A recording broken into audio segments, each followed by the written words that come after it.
Nggak ada kegiatan hari ini, nyantai nampaknya nih. Ya, alhamdulillah libur nih. Pagi-pagi gini ya. Pagi nih. Cuaca juga nggak gitu panas hari ini dok nampaknya ya. Iya. Kelihatannya. Kemarin mendung sekali, kalau sekarang alhamdulillah agak cerah dikit nih. Asik nih kalau ajak teman-teman keluarga jalan-jalan rekreasi. Iya, cuma belum direncanakan sih. Oh, iya sih.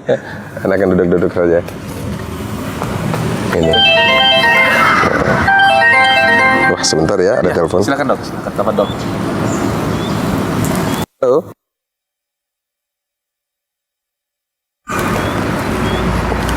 Oh ya, pasien itu ya? Ya. Batuk darah. Oh, baik. Ya, lakukan aja dulu prosedurnya nanti ya. Nanti saya, insya Allah nanti saya lihat di ruangan aja ya. Iya. Oke. Waalaikumsalam warahmatullahi wabarakatuh. Dari rumah sakit dok. Iya, ada pasien keluhan batuk darah, sudah dirawat, tiba-tiba keluar darah dari mulutnya. Itu keluar darah. Iya, keluar darah. Tapi dok, ini ya masalah menarik jadi boleh Iya. Anda tanya sedikit tentang masalah. Oh, boleh. Ya, kebetulan. Ini dok, kan kita orang awam tuh nggak bisa, kadang-kadang ada sesuatu yang keluar dari mulut darah, itu langsung dibilang batuk darah. Tapi kan nggak semuanya dari itu batuk darah dok. Iya. Sebenarnya batuk darah itu yang gimana dok? Ya, memang di kalangan awam memang terkadang sering sulit untuk membedakan antara itu batuk darah atau muntah darah, karena semua sama-sama keluar dari mulut ya. Tapi secara keseluruhan kalau dari penyebab, kalau batuk darah itu berasal dari saluran nafas. Kemudian kalau yang dari pencernaan itu yang disebut dengan muntah darah. Kalau secara kasat matanya dari apa yang keluar itu nanti bisa kita bedakan. Kalau batuk darah itu biasanya warna merah segar. Kalau dalam jumlah banyak dia merah segar, atau dia sesuatu noda merah yang bercampur dengan dahak. Ya. Nah, sedangkan kalau yang muntah darah itu dia adalah biasanya berupa cairan yang relatif berwarna kehitaman.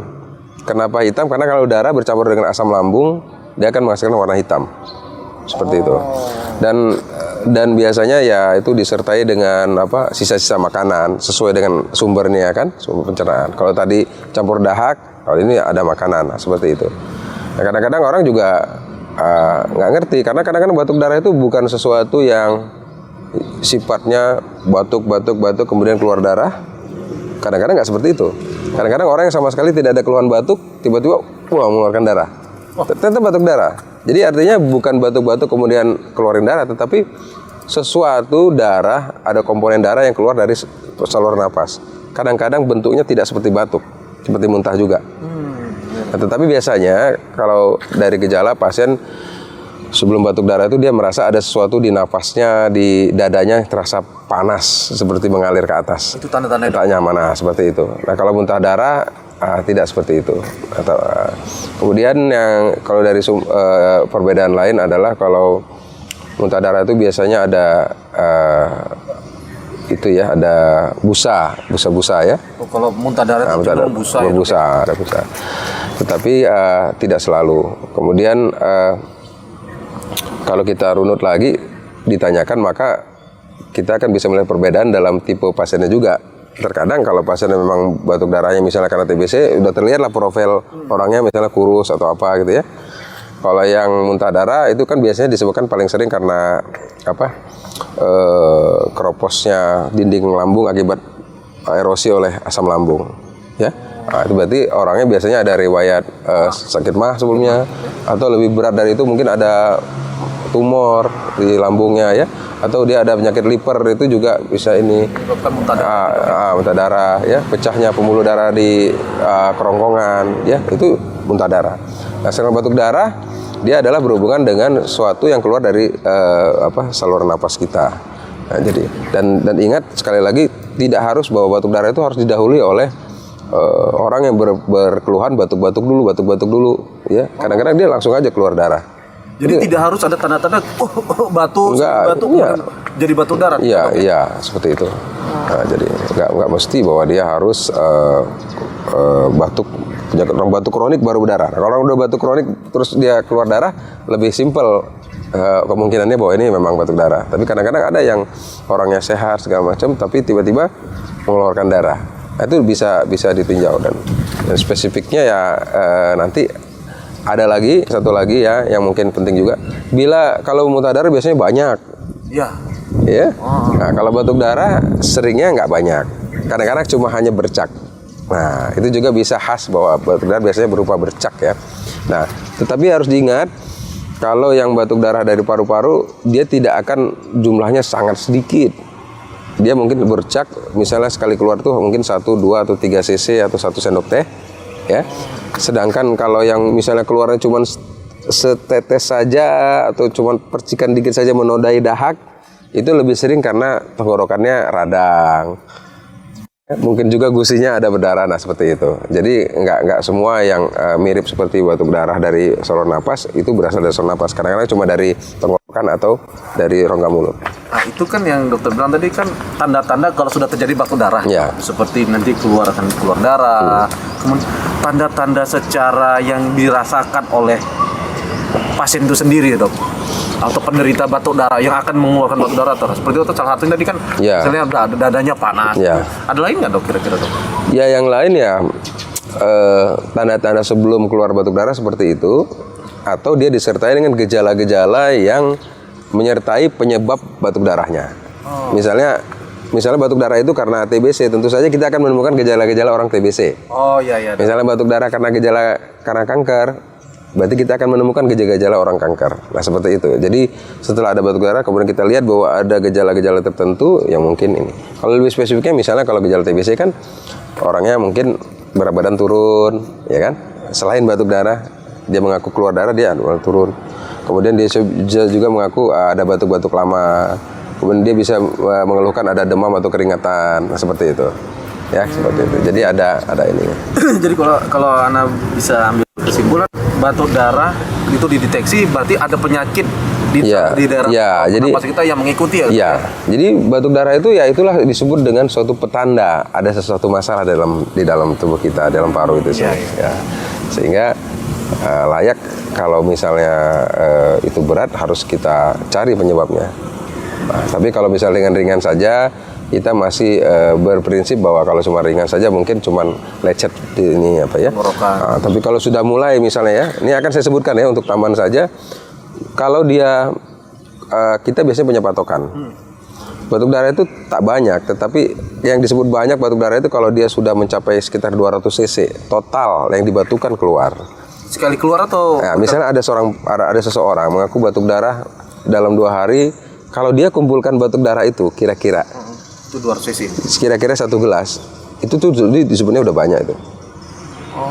Taruhlah dia setiap batuk darah 1 sendok makan kalau kumpul, berarti itu cukup berat. Gitu. Dan biasanya pasien kalau sudah batuk darahnya sudah lancar satu sendok, biasanya kita opname. Kalau kira-kira jumlahnya itu mungkin udah di atas setengah gelas, itu kita biasanya di opname. Tapi kalau misalnya dia cuman sekali keluar misalnya, habis itu enggak. Ya kadang-kadang pasien belum berobat kan, tapi keulang lagi sekali lagi keluar. Nah, yaudah itu mendingan foto ronsen saja ke dokter, kita dipoto pasiennya dipoto ronsen, ya. Ngambil sesuai dengan kata dokter tadi, penyebab batuk darah itu berarti berhubungan dengan penyakit di dalam paru. Iya. Itu apa aja dok? Apakah itu TBC salah satunya tadi, oke? Kalau di Indonesia ini karena memang kita ini negara endemik TBC lah bisa dikatakan demikian, maka kalau pada pasien usia muda itu nomor 1 yang dicurigai adalah TBC. Tetapi kalau pada orang tua batuk darahnya ya itu biasanya kita harus mencurigai TBC dan penyakit kanker paru. Nah, kita harus curigai itu secara bersamaan. Artinya kemungkinannya bisa 50-50 lah gitu. Nah, kalau kanker di usia muda relatif tidak ya. Tapi kalau orang usia tua. Nah, penyebab lainnya banyak gitu. Jadi misalnya penyakit akibat jamur di paru-paru. Dari mana ini? ya tadi jadi karena jamur di paru-paru juga bisa menyebabkan batuk darah. Ada lagi penyakit namanya bronkiektasis atau itu penyakit yang dimana paru kita itu keropos. Nah, Kroposnya paru itu berbentuk menyebabkan paru yang tadinya bagus itu berbentuk seperti sarang tawon. Jadi seperti ada rongga-rongga. Ya. Nah, itu macam-macam tuh jawabnya. Nah, salah satunya ya akibat merokok itu. Ya. Jadi walaupun kalau sebagai penyebab tunggal rokok itu bisa dibilang tidak menyebabkan bronkiektasis tadi ya. Tapi kalau pasien itu misalnya punya asma, kemudian dia merokok ya, makin memparah. Memperparah menyebabkan kerusakan. Nah, itu. Sehingga itulah makanya bahwa agak ini dikit ya ngomong masalah rokok. Jadi rokok itu dia hanya bisa jadi penyebab tunggal suatu penyakit di paru ya. Saya tekankan pada perokok-perokok yang berat ya. Makanya kadang-kadang orang merokok yang nggak banyak itu nggak ada keluhan. Kenapa? Karena memang dia tidak digabungkan dengan penyakit yang lain. Kalau ada penyakit yang lain malah memperparah penyakit tersebut, seperti itu. Apalagi berhubungan dengan paru ya. Nah, udah ya itu ini. Tadi kita sambung lagi ya batuk darah. Nggak apa-apa. Jadi kalau batuk darah tadi, keropos tadi disebut bronkiektasis ya. Kemudian ada tadi udah kita sebut ada penyakit kemungkinannya jamur ya. Kemudian bahkan semua infeksi itu prinsipnya bisa menyebabkan batuk darah.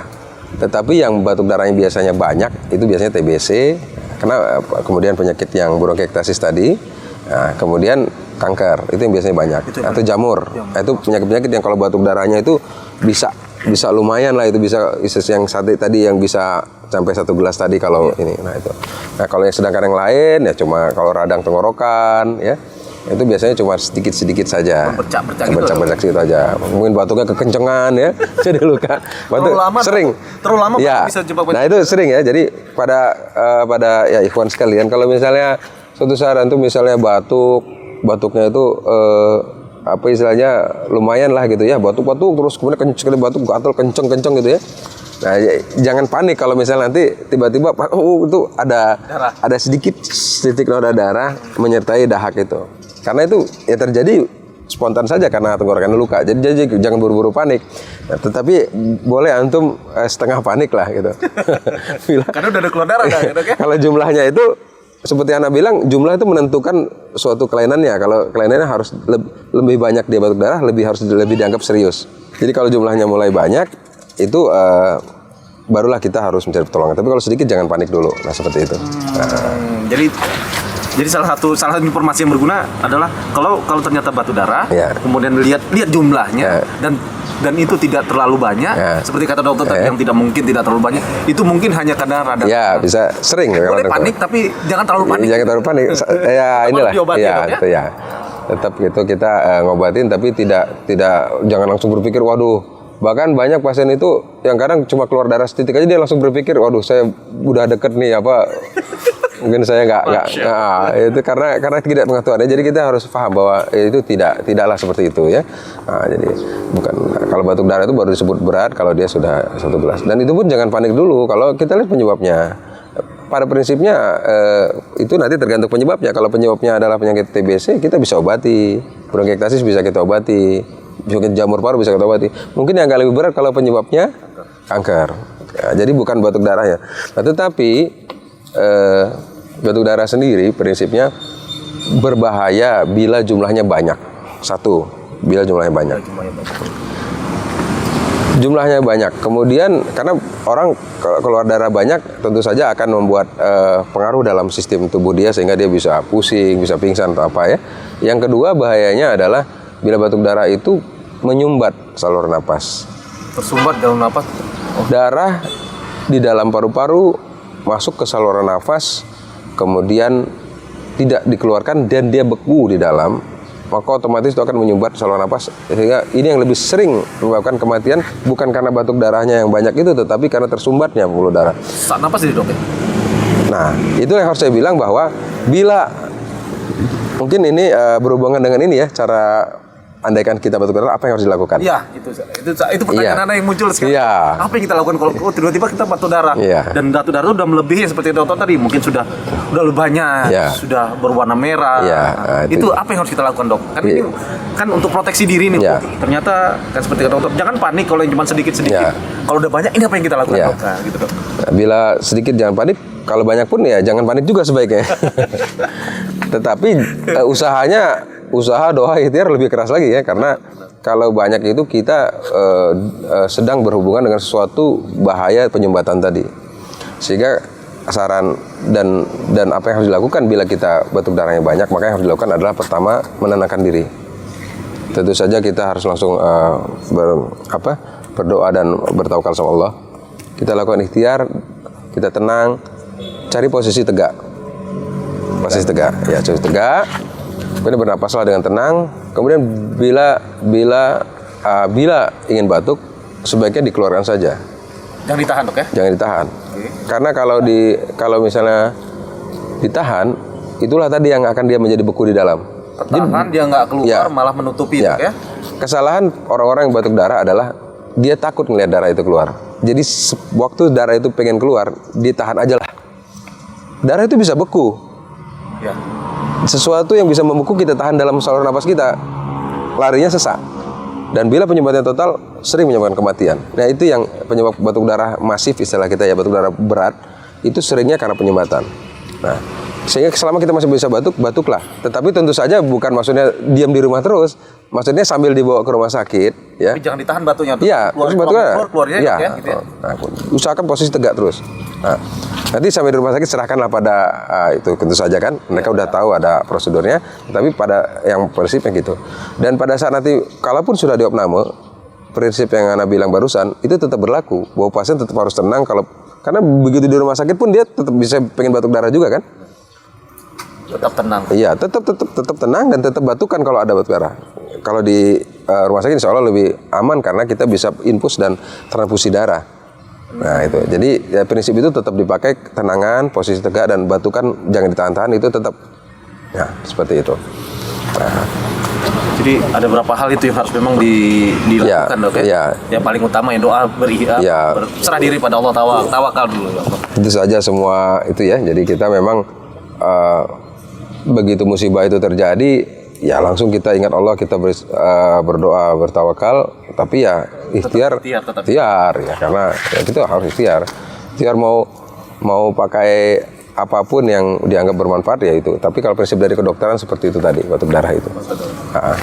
Jadi, Dok, jadi kalau memang pencegahan batuk darah atau gimana supaya menghindar batuk darah sebenarnya tergantung sama penyakit dideritanya, Dok. Ya. Tidak ada kita harus menjaga batuk darah, tapi penyakit penyebab batuk darah itu yang harus kita jaga, Dok, ya. Ya, jadi pada prinsipnya batuk darah itu bukan sesuatu yang bisa kita cegah.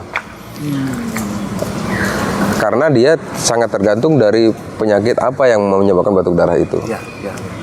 Kalau mau mencegah, cegahlah penyakit itu. Kalau mau intervensi lebih awal penyakit itu. Ya, contoh tadi kanker penyebabnya salah satunya rokok. Tentu saja berhati-hatilah untuk orang yang merokok. Ya, berhentilah merokok. Karena bisa menyebabkan ada kalkulasinya bahwa itu suatu saat akan menyebabkan risiko. Tentu saja ada penyebab lain ya, karena nanti kan kalau secara kedokteran orang ini kan berpikir itu yang merokok nggak sakit. Itu nggak sakit. Ya, tapi jadi jawabannya adalah karena prinsipnya rokok itu sesuatu yang membawa mudarat, ya kan? Dan mudarat itu akan bergabung dengan mudarat yang lain, akan menghasilkan sesuatu yang lebih besar pula. Nah, prinsipnya seperti itu. Ya, jadi apapun itu, walaupun banyak orang yang merokok tuh nggak apa-apa gitu ya. Tapi tidak seperti itu. Dan penyakitnya jangan salah, bukan masalah kanker saja kan. Banyak penyakit lain seperti penyakit obstruksi saluran napas yang lain yang bisa terjadi dengan beratnya orang itu merokok seperti itu. Nah, itu dari segi itu. Kemudian kalau dari misalnya penyebabnya apa? Misalnya penyebab TBC ya tentu saja cepat berobat. Karena kadang-kadang orang ini ya begitu dibilang dokter ada flek, tapi saya nggak apa-apa, Dok. Saya nggak apa-apa. Nah, saya nggak apa-apa, nggak ada keluhan loh, Dok. Akhirnya dokternya ya sudahlah ya, nanti kalau ada kalau dokternya ngalah aja ya udahlah, nanti kalau ada keluhan kesini lagi. Nah, datang udah batuk darah tapi nah itu jadi itulah tanda-tandanya sudah ada, Dok, ya. Ya, jadi begitu ada penyebabnya sudah mulai muncul, cepat diobati. Karena seperti Anda bilang, kadang batuk darah itu kan misalnya karena TBC belum tentu dia harus nunggu sampai dia batuk-batuk dulu baru level selanjutnya batuk darah. Tidak seperti itu. Kadang-kadang tidak ada gejala tiba-tiba langsung batuk darah. Keluar aja, Dok. Langsung seolah-olah melompat ke step yang langsung beratnya. Karena apa? Karena awalnya pas pembentukan di paru itu ada jaringan itu mulai rusak, ya. Ada namanya terbentuk namanya kavitas atau disebut dengan kavitas itu seperti ruangan yang dindingnya tebal penuh dengan kuman. Di situ banyak pembuluh darah yang bisa sewaktu-waktu pecah. Waktu dia ke dokter, mungkin itu belum terbentuk, dia merasa belum ada gejala. Ada keluhan. Nah, seiring waktu langsung terbentuk itu dan tanpa melalui batuk-batuk kronik dulu dia langsung batuk darah. Nah, jadi yang kedua, kalau ada tanda-tanda penyebab batuk darah itu mulai muncul, itu langsung diobati seperti itu. Jadi jangan ditunda-tunda seperti itu. Ya kalau batuk darahnya sendiri, kalau sudah kita misalnya punya sakit kanker atau jamur paru atau TBC, itu tidak memang sepengalaman saya memang sesuatu yang tidak bisa diprediksi dan sulit untuk dicegah. Ya mungkin kalau boleh saya sarankan segala sesuatu faktor yang bisa memicu batuk hindari. Karena batuk itu kan bisa batuk yang kencang akan makin memperberat batuk darah tadi seperti itu. Ya. Alhamdulillah. Ngobrol pagi ini banyak banget tuh, terutama tentang batuk darah. Selama ini kan mungkin persepsi teman-teman saya juga sendiri sedikit aja keluar termasuk batuk darah. Jadi kan kita tahu bahwa batuk darah tuh apa wujudnya keluar dari mulut kan nggak semua belum tentu mulut itu batuk darah. Bisa muntah darah. Dan jumlahnya pun ya harus dilihat juga. Kalau cuma setitik-titik itu jangan langsung panik gitu ya. Jadi ada grade-nya gitu. Ya, tetap harus diobati, tapi kita tahu cara milah ini yang mana. Ya, seperti itulah. Alhamdulillah, bincang-bincang begini banyak hal-hal yang selama ini anak pribadi nggak tahu, bisa tahu terutama tentang batuk darah. Ya, alhamdulillah. Alhamdulillah. Jazakallah khair. Waktu-waktunya mungkin dokter hari ini sibuk. Ini kemana lagi nih? Ada mau sebentar jalan-jalan dok. Dok ya. Assalamualaikum. Waalaikumsalam warahmatullahi wabarakatuh.